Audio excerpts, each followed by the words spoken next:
Do you know someone amazing? Someone who has a unique job or hobby? Maybe someone involved with an interesting organization, be it a creative community or a charitable mission. There are people like this hidden in our community, living their daily lives, all the while achieving incredible goals, creating works of art, inspiring others to be their best, or just generously donating their time. This show is about putting a spotlight on these members of our community. I'm Ben Harris, a 2017 graduate of Shrewsbury High School and alumnus of the SHS Speech and Debate team, here to introduce a new show that will be hosted by different members of the current team each episode, showcasing their talents as they work to deliver these enriching community stories to you as we celebrate these quiet but undoubtedly impressive individuals. Simply put, we want you to stay with us for a moment, because these are the people you have to meet.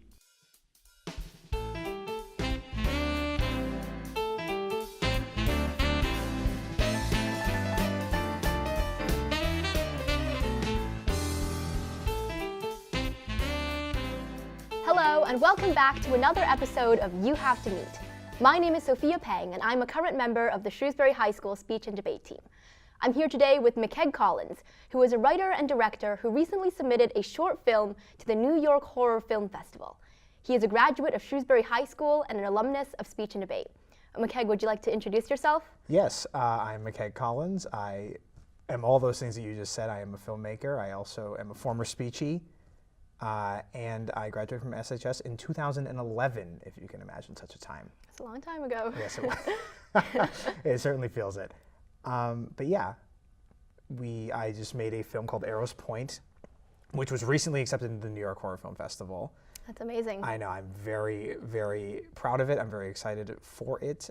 And it's something that I've been wanting to do for a long time, for the last couple of years. And it was really nice to finally see its recognition after all these years of really working on it. And I'm really excited to see what other people think of it, get in front of a massive audience. Mm-hmm. Yeah, so I know we brought the trailer actually to show today. That's right, we did. So let's take a look at that.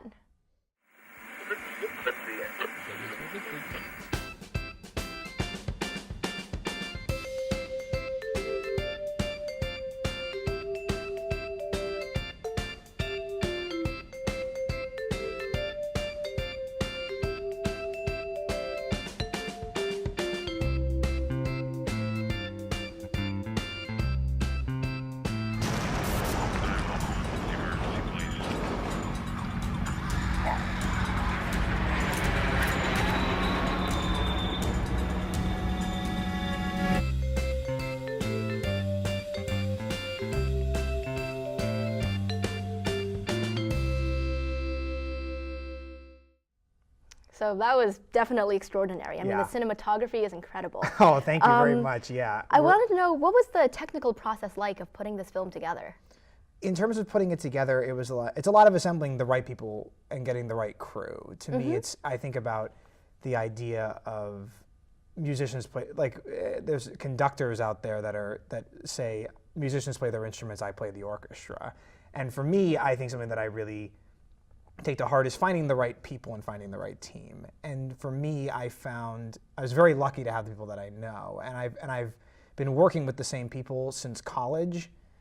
And a lot of those people are incredibly talented. Like our editor, Michael Kutch, who edited that trailer and did some insane cuts. And he had worked with Lloyd on a project, who was our cinematographer. And that was a real big get. And I think, has a remarkable eye. He's got beautiful thoughts on all that stuff, and he really helped make the movie visually interesting, which to me was a big deal, considering the fact that no one really talks in the movie. It's a very quiet sort of picture, and with that, I think I really need to make the visual aspect of it incredibly strong in order to really tell the story in the right way. And Lloyd was a real help with that.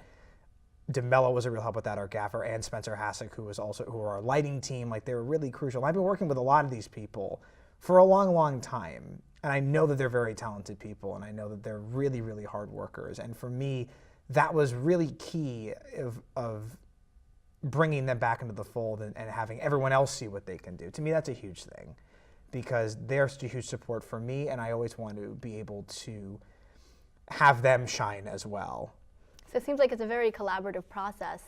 Would you consider Absolutely, yeah. yourself kind of like the head of the project, or was it like like the group's idea for the film in general?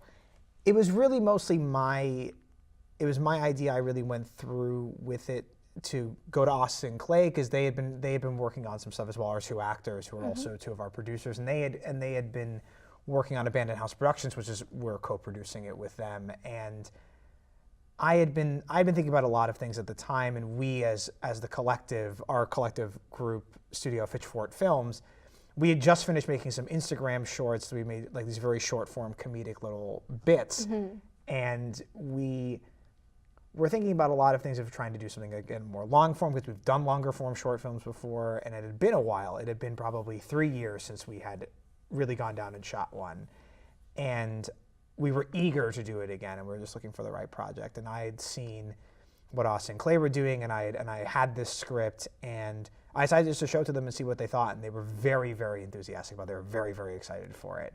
And so from there I went to the group, and they were also enthusiastic about it. And from there we just went through, and we just kind of piled on and piled on. And it was a real crash course for me, because I was really learning how to be a producer as well as a director.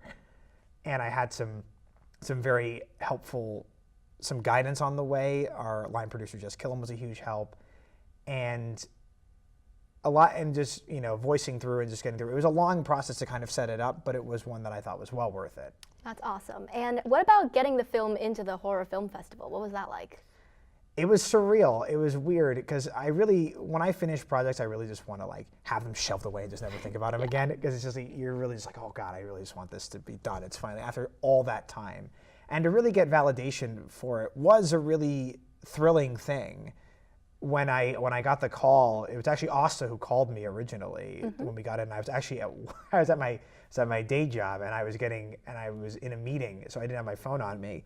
And I come back to my desk, and I see that my phone has like 3 missed calls and 2 FaceTime calls and a voicemail. And I was like, what is going on here? I was like, and I called her back, and I said, I'm hoping that it's good news, because I don't think you would have called me that many times if it was bad news. And she said that we had been submitted, and I wasn't really sure what to think at first. I was very like, whoa, But it's a great thing. I'm very excited to see it. It's weird, actually, that it's showing at a theater that I've been to many times in New York, and sitting in that space and seeing that movie on that big of a screen is going to be a very surreal experience. It's still washing over me right now. Yeah, I got you. And so if it's going to be shown on such a big screen, what kind of message do you think you want people to get out of your film? Or what do you think inspired you to make it? I was inspired by a few things, and I had given them to the actors as well. The biggest inspiration, I think, to the story was this short story by Jhumpa Lahiri called A Temporary Matter. And it's this beautiful story about this couple reconnecting after this very tragic event that happened to them. And I always really loved it. I connected to it really, really. And I sat there and I was like, I would love to make like a short film version of this. And I decided, having reread the story, to be like, maybe instead of butchering Jhumpa's story, I should just make like my own story instead, and like not tarnish anything that she's done, because it's just a beautifully constructed thing. And I'd also been watching a few movies, one of which was 45 Years by Andrew Hay, which came out a few years ago, which I think is a beautiful and haunting picture. And I had been thinking, I'd also just come off of watching Mark Duplass's South by Southwest keynote, which I think if anyone is an aspiring filmmaker should really watch that, because it's a great, call to arms, and just really, and it really inspired me and lit the fire under me. And I started thinking about the available resources School of Filmmaking, and I wanted to try and make a short film that didn't rely too much on dialogue, and to really just be able to tell a story visually, and also a compelling one. And I had thought about also what I had. I had my uncle's cabin. I knew that we could shoot up there. I knew that I knew Austin Clay. I knew that they would want to do a story like that, and I just grafted the story from the ground up. And that's kind of what spurred out of it, and a lot of things that I was thinking at the time.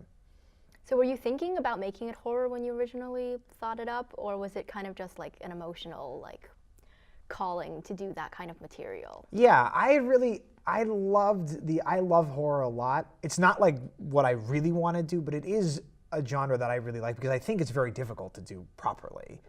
I think that there's a lot of horror. I think horror gets a bad rep because a lot of horror isn't very good, but the horror that is good is great. And I really love that kind of stuff. And I've always loved a kind of more undead sort of vibe, like that kind of setting.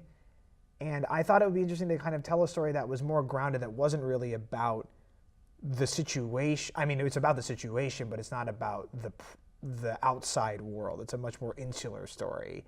And I like the idea of setting, I basically like to say that it's like a temporary matter in Walking Dead's world, of the idea that it's almost as if it could be, I set off to write it in a way that it was almost like a standalone episode that someone could do of that kind of show and just be like its own kind of thing.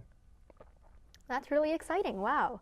And going off of what you said about inspirations being a lot of films that you've watched, I heard that you kind of have like a top 5 list of films you'd recommend? Yeah, it was very hard for me to cut it down. There was just 5 films that I had been thinking of over the last few years that have been really inspiring to me. I think it's very crucial when you want to make films to watch them and to study them and to really branch out, not only outside of your own comfort zone, but also out of your own country.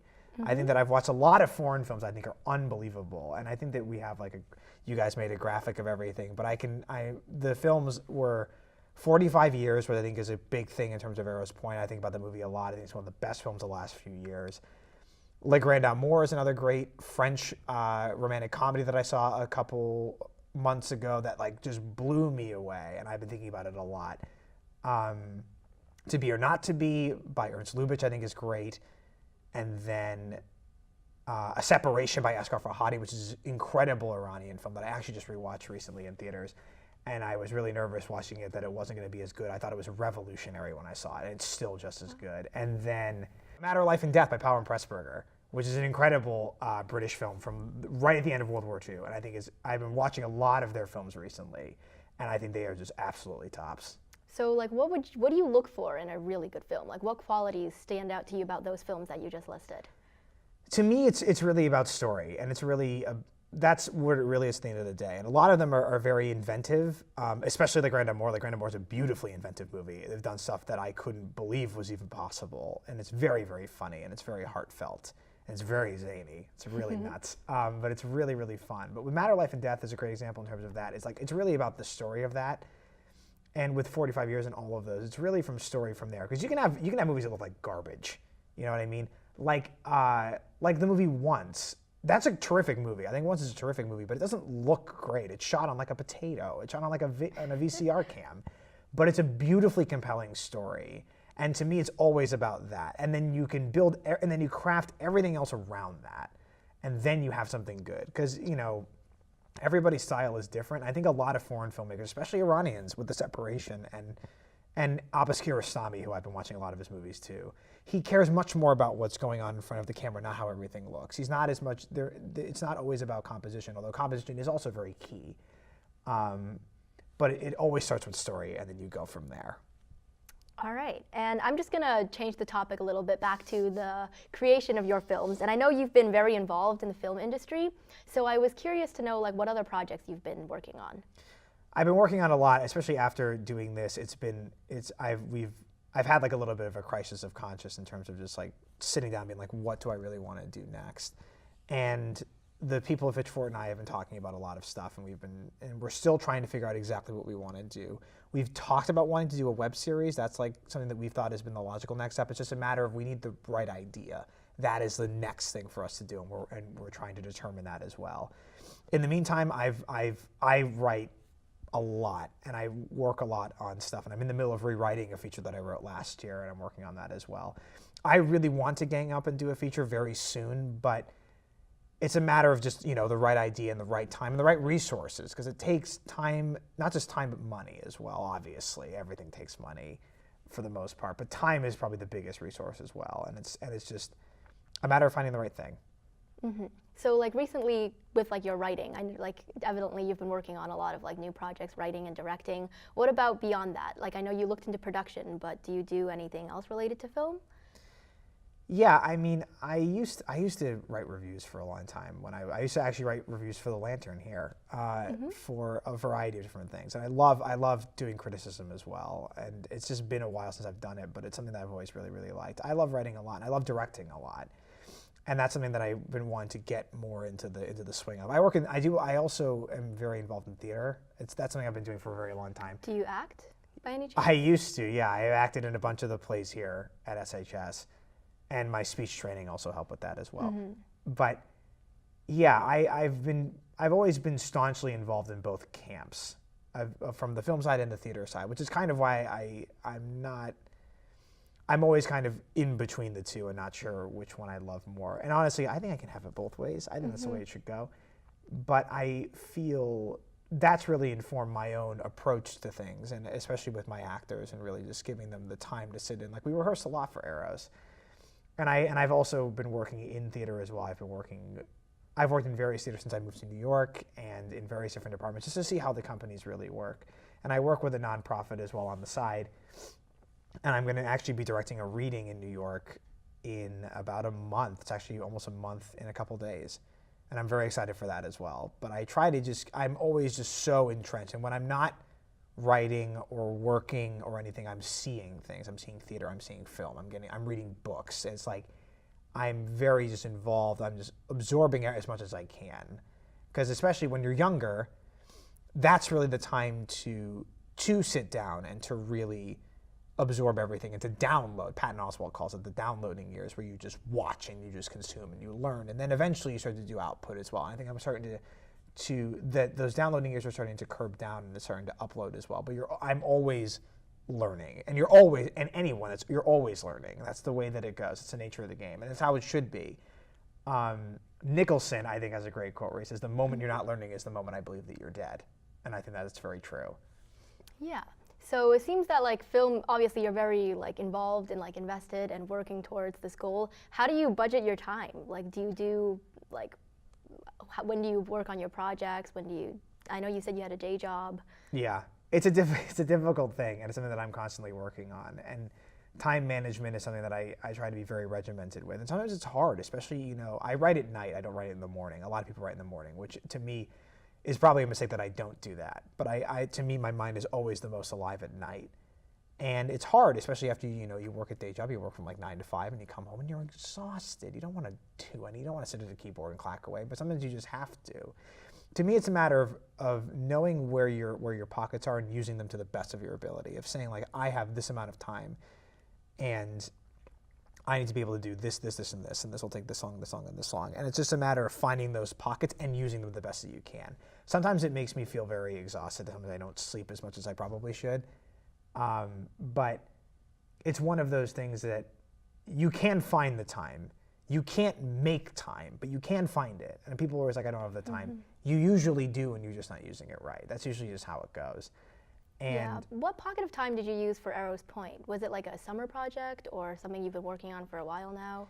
I wrote Arrows Point for the first draft of what it was 2 years ago. Mm-hmm. I wrote it in the summer of 2016. And from there, I kind of shelved it for a long time because I worked on other projects. I'd written some other scripts that I liked a little bit more. And then a few months later, and about a year later almost, I looked back at a bunch of my older projects. And I looked at Arrows again, and I thought, I think this actually could be done pretty soon, and not that difficult. And I was really worried with the whole, with the makeup effects and everything, that it was going to be very hard. And really looking, I'm like, actually, no, it's not, because it's very self-contained. And I just looked in the schedule, and I looked at what everyone else's, it was really managing everyone else's schedules as well, and sitting down and being like, what's a week that we can just take off, and just take off from work and all that, and just go. And so we just did that, and we found that time, and we did it. So it was a 1-week project, just filming We filmed all that in 4 days. Wow. And I was very lucky to have our AD, Matt Rendini, really kept us on schedule and really kept it tight. And it went very smoothly. There were only every day we went over, but not like egregiously. We weren't like doing it from sun up to sun down, like to sun up to sundown to sun up again. It was just, and everyone, I was very lucky, and I was very good for everyone to be very generous with their time and be able to do that for me and for us. I thought that, to me, that means a lot as well. That's amazing. And I wanted to ask you this quickly, just because we are addressing the Shrewsbury community. So having grown up in Shrewsbury, has that influenced your interest in filmmaking at all? Yeah, it's funny. A lot of my stories, I feel, a lot of the scripts that I have, I really want to do here. There's something that really keeps drawing me back here, even though I did leave. And I think that, when you grow up in a small town, there is that urge within you to want to explore. Because I think that, this is a beautiful town, and it's given me a lot of great things. And it's influenced me a lot in terms of what my thoughts are, and I've been very lucky to grow up here. But sometimes you do yearn for more. And I think that, I think leaving here also showed me how lucky I really was to be here. And I mean, the world is a beautiful place. It's a beautiful, beautiful thing out there. Especially, I love New York a lot. But to me, growing up here, it really helped influence the kind of stories that I really want to tell, and stories that are a little bit more, that are about people and are about, the struggles, which of course is almost every story. But I love the local vibe here. There's just something in the air here that I really want to try and capture, and I'm trying to figure that out. And hopefully I do hope someday to come back here and do something. I really, truly do, because there's a lot of magic here that I don't think people really realize. Mm-hmm. How would you describe your creative process? Great question. So my process, the metaphor that I always use, and I probably should modify it, is that I really imagine that it's like I'm sitting on a dock and I'm looking at this big vast lake. I grew up on Flint Pond, so I grew off of Quincy. So the water has always been something that I've been very attuned to. And it's like there's just this big vast pond in front of me, and there's just a bunch of fish, and every fish is an idea. And I just kind of sit there and I see what kind of bites. Something will just go on in my head, and I'll just see like, oh, maybe this one, or maybe this one here, like this one's not quite ready yet, or something like that. And then I just see what bites, and I go from there. Mm-hmm. And from there, I'll just sit down at my computer, usually every day, for about an hour. I would love it if I had it every 2 hours, but sometimes I just need to do what I can with the time that I have. And I'll just churn out the pages and just kind of keep going and keep going. And really, it's usually, when I know a script is usually ready to be written, is really when the characters that I want to write about come up to me and pronounce who they are. And I always feel like I'm more like the best parts of writing is when I feel like I'm a stenographer and not a writer. When I feel like I'm witnessing something and I'm just recording what's happening as opposed to creating something. To me, that's how I like to view it, and it's a beautiful thing when it happens, because it means that your characters are fully formed, and you can pretty much stick them in anything, and they will tell you what to do, and it's a beautiful, beautiful thing. And from there, I just do it until it's done, and then from there, I just let it sit. I'll let it sit for at least 6 to 8 weeks, and then I'll probably look at it, and I'll work on something else in the meantime. I'll immediately get to work on something else, usually something shorter if it's a bigger feature or something like that. How many writing projects do you usually have going at once? Usually, I try to stick to one at a time, but I'm usually thinking about a lot at once. But usually, I try to keep it at one at a time. There will be times where the most that I've had at any one time is just 2. There's I'll be working on, there was a couple times where I was working on one project, and I would start the day and I would have 2 hours and do 1 hour on one script and do another hour on the other one. And that was a lot of fun. It's really nice to just write for that amount of time and just sit with it, and also and they were also two scripts that are so vastly different from each other that it was really nice to bounce in between.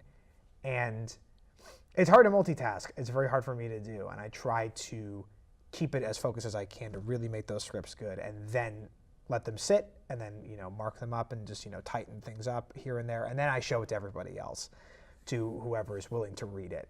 And then I'll talk with them about it, and they'll let me know their thoughts and everything, and then I'll go from there, and then I'll sit on those thoughts for a while, and then I will probably go back to it whenever it's ready.